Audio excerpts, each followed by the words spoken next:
मेरी माताएं इस बात का ध्यान रखें, बेटियां ध्यान रखें, मेरी माताएं ध्यान रखें। जिस दिन तुम्हारा मन करे, जिस दिन तुम्हारा दिल करे, उस दिन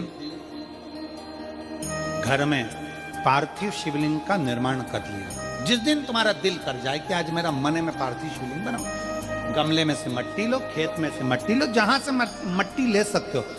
घर के बाहर कोई गमला हो, बगीचा हो, शहरों में जमीन पर कहां मट्टी ढूंढने जाओगे, तुम्हारे जो गमले लगे रहते हैं उसमें से मट्टी ले लो, पर छोटा सा पार्थिव शिवलिंग का निर्माण। तुमने पार्थिव शिवलिंग बनाया, जलाधारी बनाई,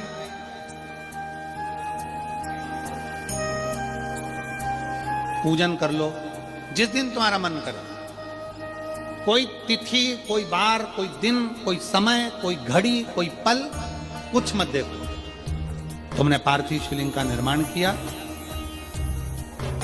3 आखा चावल, 3 अक्षत। आखा चावल जानते हो, साबुदाना, आखा चावल।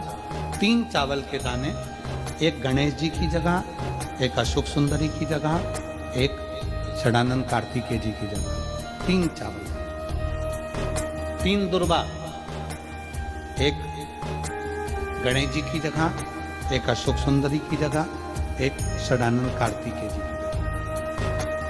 3 बेलपत्र, जहां पर माता पार्वती जी का आपने ये जलाधारी बनाई है, उसी जलाधारी पर यहां से पानी बहता है, इसके ठीक विपरीत में यहां 3 बेलपत्र, तीनों रख दीजिए। और छोटा सा कलश हो या बड़ा सा कलश हो, 3 लोटा जल यहां बैठकर, जहां पर आपने बेलपत्री रखी है उसी के वहीं पर बैठकर इस शिवलिंग पर 3 लोटा जल धीरे धीरे अपने मन की कामना कर कर, बाबा आज मैं दुखी हूं, बाबा मुझे ये तकलीफ है, बाबा मेरे बच्चे ये काम में गए हैं, बाबा ऐसा है।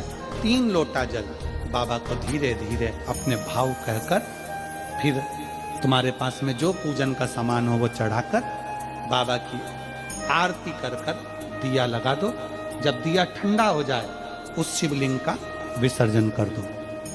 आप पाओगे, आपने अगर 2 या 3 बार कभी भी तुम्हारा मन करा कर लिया, आपको खुद लगेगा कि मेरे घर में संपदा कैसे बढ़ रही है और कार्य कैसे सिद्ध हो रहा है। शिव आराधना में भगवान शंकर की, शिव भक्ति में भगवान शंकर की अविरल भक्ति में पार्थिव शिवलिंग का निर्माण और पार्थिव शिवलिंग की पूजन हमें बल प्रदान करता है, हमें बल देता।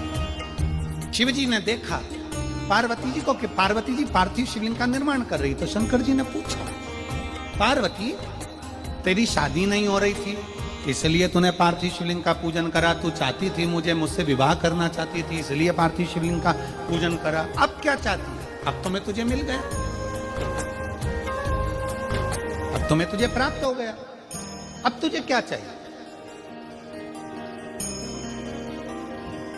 अब तुम मुझसे चाहती क्या है?